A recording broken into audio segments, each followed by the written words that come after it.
عاشت الأم ظالمة، مظلومة، تسامحت، نحن مع الأم في جميع القرارات. ولكن والله العظيم هي ما أجمل شيء ويتجمع الشمل. أنا يسرى إلا تصالحتي مع ماماك بصح، إلا تصالحتي مع أمك بصح،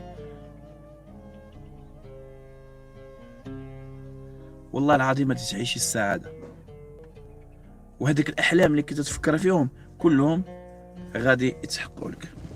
السلام عليكم خوتي خواتاتي، مرحبا بكم معنا اليوم في هذا الفيديو الجديد اللي كما كتعرفوا الان موضوع الساعه هو الصلح ديال سعاد مع بناتها يسرى وفاطمه الزهراء.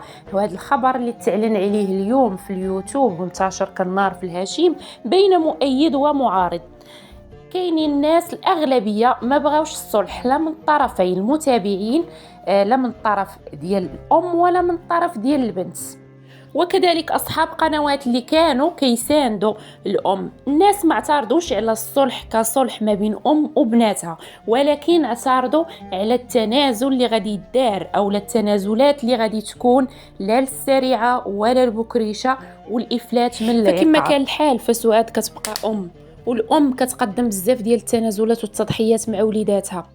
فسعاد صافي عيات من الشكايات، عيات من هذا الشيء كله. حنا كمتابعين غير كنتفرجوا وعيينا من هذه القصه وملينا، فما بالك هي؟ فكما كيقول المثل اللي يدو في المرأة ماشي هي اللي يدو في العافيه. فمن وجهة نظري هو أنه كنتمنى هذا الصلح هذا يتمم ويتوج فعلا ويتسد هذا الشيء بصفة نهائية. كل واحد يخدم على قناته، سواء سعاد أو زوجة الأب ولا بنتها، وما يتاجروش بها وما يخدموش بها، ولو يكون مشكل كيف ما بغى يكون ما يبقاوش يجبدوا الأم ديالهم في مواقع التواصل الاجتماعي. غنخليكم مع مقطع من اللايف ديال الزروالي اللي قال فيه على أن هذيك كتبقى أم، وصراحة ما عاتبهاش وما لامهاش، وقال كما كان الحال فهي ام باغا تجمع مع وليداتها، وكيتمنى على ان يسرى ما تتاجرش بازال بالام ديالها وما تعاودش يعني تقلب عليها المواجع، تصالح معها وفي الاخر تعاود تقلب عليها. فهذا الشيء هذا اللي كنتمناو. نخليكم مع الفيديو. أنا طيبة سعاد راه هي في خوتها كاملين. سعاد سخيه، سعاد عندها اللي في جيبها تجبد وتعطيه الناس، تتبغي المجمع، تبغي الفرحه، تبغي النشاط، ولكن راه متهوره. راه ما يمكنلكش تشد واحد الانسان انت واعي ومثقف وتقول له سير بهذه الطريقه، ما يمكنش. ارجوكم اللي تيبغيني انا ما يهجمش على سعاد مسكينه. راه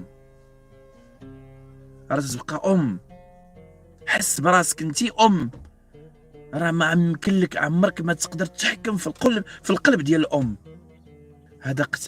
هذا اقتراحي انا ما يلومنيش شي واحد يقول لي علاش قلت يا يوسف. هذا اقتراحي واحترم الراي ديالك انت كمتابع، وكقناه اخرى نحترم الراي ديالكم. انا جد فخور اللي درت عليه شكايات باسم الام. انا ماشي درت عليه شكايات حيت انا تنبيع الحشيش، ولا درت عليه شكايات حيت انا زاني، ولا درت عليه شكايات حيت انا نصاب. لا، درت عليه شكايات حيت دافت على واحد الاسم تيحبه الله ويحبه رسول الله ويحبه المسلمين ويحبه العالم، الام. وما ادراك ما الام. ارجوكم انسان يقدر الموقف هذيك الام مسكينه.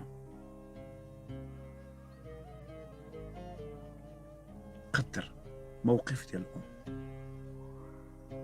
سعاد انسانه طيبه، عمرها مسكينه ما سمعت منها العيب، عمرها ما جرحتنيش. يوسف علاش ما تشاشرش معايا؟ وعلاش تشاشر معايا؟ علاش انا دي تشاشر معايا سعاد؟ علاش؟ واش قالت لي دافع عليا بالسيف باراده ديالي ومقتنع انني ندافع عليها؟ فهذا سميتو حب التملك، انه خصها تشاشر معايا وخصها من انا بصفه ديالها، مجرد قناه، مجرد صديق ديالها، اخ ديالها، دافعت عليها. حتى انا دخلت لادسنس، حتى انا ربحت لادسنس، كلنا ربحنا لادسنس.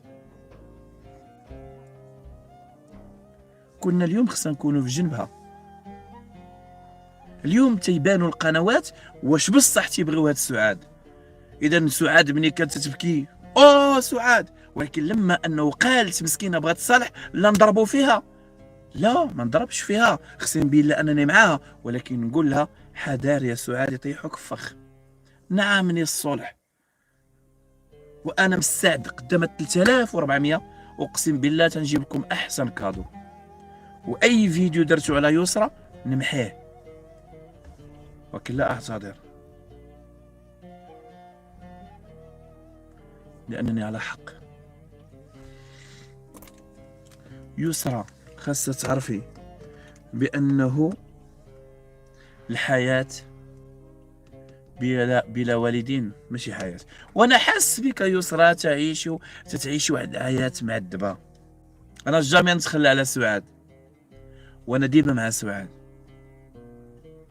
لانه حتى شي واحد فيكم ما تعرف مزيان شكون هي سعاد. سعاد قلب طيب، اقسم بالله مسكينه. شي دابا حاليا وتتبكي، وانا وصلني اخبار قالت لهم راه شي شنو قالت لهم. اسمع شنو قالت لهم سعاد، سمعوا هي اللي تتجوا عندي وتتقولوا لي في التعاليق بعتك سعاد. سمعوا، ما تنساوش الفضل ديال سعاد. قالت له اول حاجه الصلح، تنازل يوسف الزروالي والحنان بانوراما والفدوى شانيل. سعاد اختي الغاليه اللي تنقول لك اختي، انه بغات تلاقى معها مولات الشكاره، قلت لها ما نقدرش نتلاقى بك وانت تضربي في خويا يوسف الزروالي. قلت لها ما نقدرش نتلاقى بك وانت تضربي في خويا يوسف الزروالي. اليس هي هذا الشيء بركه. عذروا هاد السيده مسكينه. شوف، انا غير اب وفضلت نعيش في المغرب وجبت بناتي معايا. انا ليس ام، وما نقدرش نهار اللي تتقولي ندير البنات تنقول ما تعاودي ليش هاد الهضره هادي. تندير اكثر من جهدي باش بناتي يبقاو معايا في المغرب، باش ندخل نلقاهم حدايا ينعسوا حدايا، ونقنع باهجه بانه المغرب زوين وهذا، وندير لهم ونفعل لهم، نزيد معاهم السوايع وكل شيء باش نشم ريحه بناتي. انا اب ما نقدرش نوصل للحنان ديال الام. هذا اقتراح ديالي انا، تقدروا يعجبكم يقدر ما يعجبكمش. وفي عمركم ما تشوفوني تنضرب في سعاد، وعمركم ما تشوفوني تنضرب في سميره، وعمركم ما تشوفوني تنضرب في عثمان، لانه قبل ما تندخل ندافع على شي واحد وانا مقتنع. عمر ولد الاصل ما يضرب في خوتو. نقدر نعاتب اختي ولكن ما نضربش فيها، نقدر نعاتبها في الخاص ولكن نكبر بها قدام الناس.